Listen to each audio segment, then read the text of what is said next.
Celso, qual é a política de precificação e gestão de custos na PepsiCo? A gente tem uma série de referências, vamos dizer assim, ou de recomendações que a gente faz, né? A relação entre preço e custo, por exemplo, a gente tenta sempre cobrir os custos, a inflação de custos com os nossos movimentos de preço. Então, a gente tem insumos muito comoditizados, então a batatinha, de novo, para ficar no exemplo da batatinha, mas tem o Doritos, que é trigo, o principal insumo, tem outros produtos que é milho, então milho, batata, trigo são commodities que flutuam muito de acordo com as condições da economia, com variáveis como o câmbio, por exemplo, que são bem voláteis, né?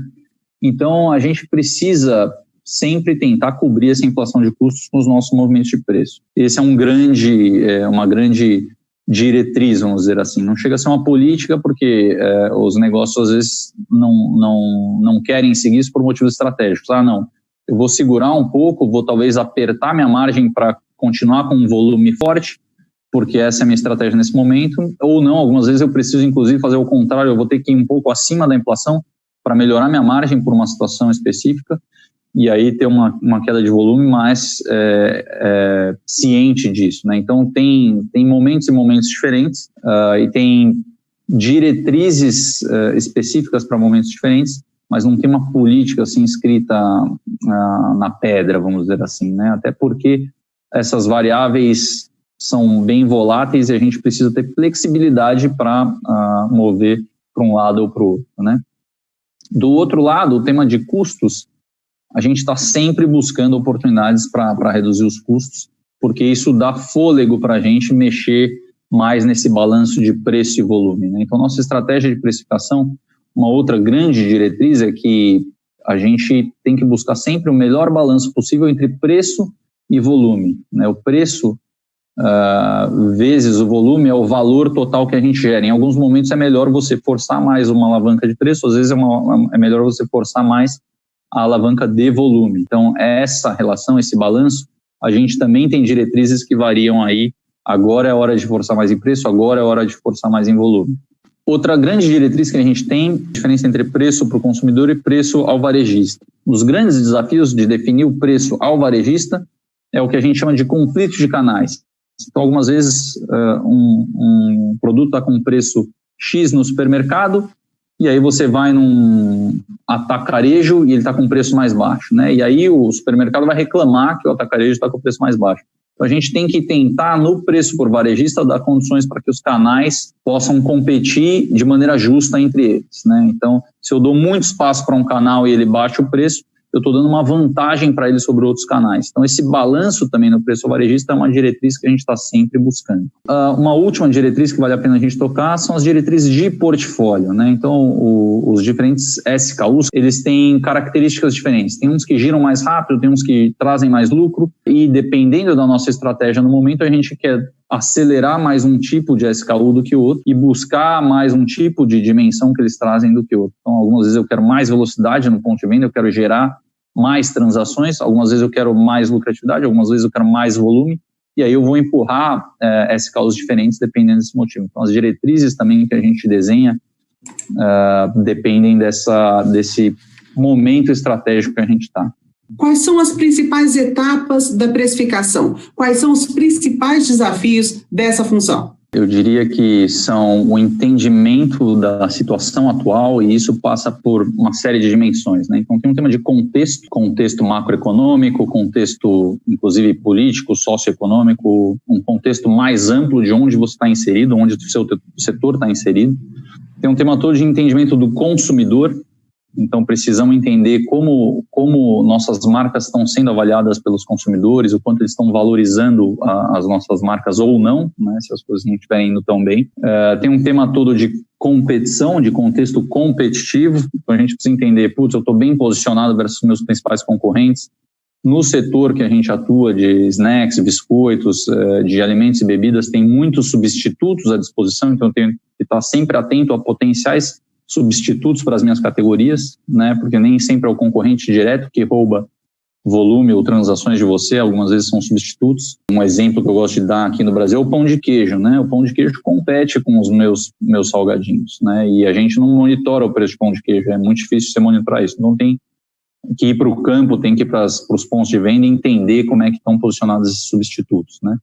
E tem todo o tema do cliente, canais e clientes, né? Então, como que eu distribuo os meus produtos para o mercado e como é que os meus clientes estão em cada um desses canais, a mitigação de potenciais conflitos de canais, né? Então, esse entendimento da situação atual é o primeiro grande passo.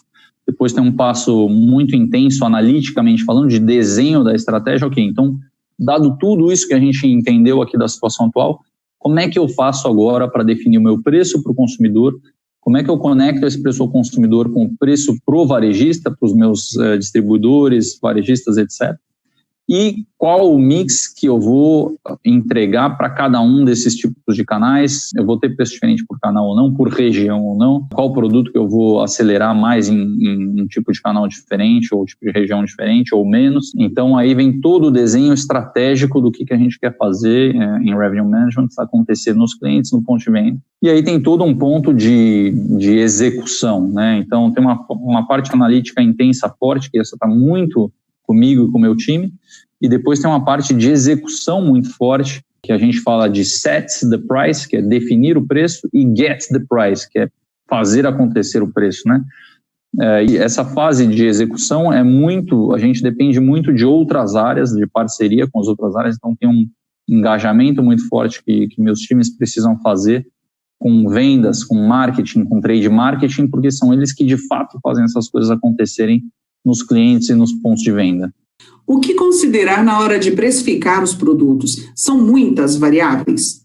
São infinitas variáveis, né? E na verdade, essas variáveis mudam em termos de importância ou de presença na tomada de decisão do consumidor de maneira absolutamente randômica e muitas vezes até emocional, né? Então, a gente gosta de pensar que o ser humano é racional, mas ele é racional uma pequena parcela do tempo e é muito difícil ele ser racional todo o tempo, em todo tipo de atividade que ele está fazendo, né? Então, tem muitas variáveis que impactam a tomada de decisão no ponto de venda. E a precificação tem que estar atenta a essas variáveis, né? A gente comentou um pouquinho de preço da concorrência. Essa é uma óbvia e clara que impacta, né? O tamanho do pacote, isso vai, obviamente, impactar. Então, tem algumas variáveis objetivas que são mais claras e mais fáceis da gente monitorar e mais fáceis da gente atuar e gerenciar essas variáveis mais objetivas. Mas tem uma série de variáveis subjetivas que são mais difíceis da gente, uma, monitorar e duas, atuar, né? Então, o que a gente faz? A gente faz o melhor que a gente pode. Então, a gente concentra muito nas objetivas e a gente tenta ter discussões que a gente chama de qualitativas sobre outras potenciais variáveis para tentar atacar esse tipo de coisa, né? Então, a gente tenta entender muito o comportamento do consumidor, com estudos de comportamento de compra. Por que você comprou isso? Por que você não comprou aquilo? E por aí vai, né? Então a gente tenta fazer juntar as peças desse quebra-cabeça o melhor que a gente pode para definir a nossa estratégia. O modelo de formação de preço com base no custo mudou aí nas últimas décadas. E hoje esse processo tem como base o que o cliente está disposto a pagar. O que levou a essa mudança? Eu adoro falar disso, né? Eu diria que a metodologia anterior a gente chamava de custo mais, né? Cost plus. Custo mais alguma coisa. O quanto eu quero de margem, o quanto eu acho que eu preciso de margem, etc. Essa é uma metodologia preguiçosa, no sentido de que você passou todos os problemas para o seu consumidor. Então é o meu custo, eu resolvi o meu problema e passei todo o resto do problema para o consumidor pagar com. E isso eu acho que não funciona mais, justamente porque o consumidor hoje é cada vez mais exigente, cada vez mais informado, cada vez mais conectado e cada vez mais engajado, né? Então o consumidor cobra as marcas hoje em dia de tudo, não só de uma proposta de valor adequada, mas também de engajamento, inclusive em temas sociais. Essas coisas intangíveis entram na composição do desejo de pagar, né? Então, o quanto uma marca é responsável socialmente falando, o quanto ela é diversa, né? O quanto ela tem lideranças femininas ou lideranças negras nos seus quadros, o quanto ela está preocupada com esses temas e atuando de maneira efetiva. Todo esse tipo de engajamento compõe no valor da marca, no valor do desejo de pagar por um produto. do que simplesmente olhar o meu custo e jogar um valor em cima.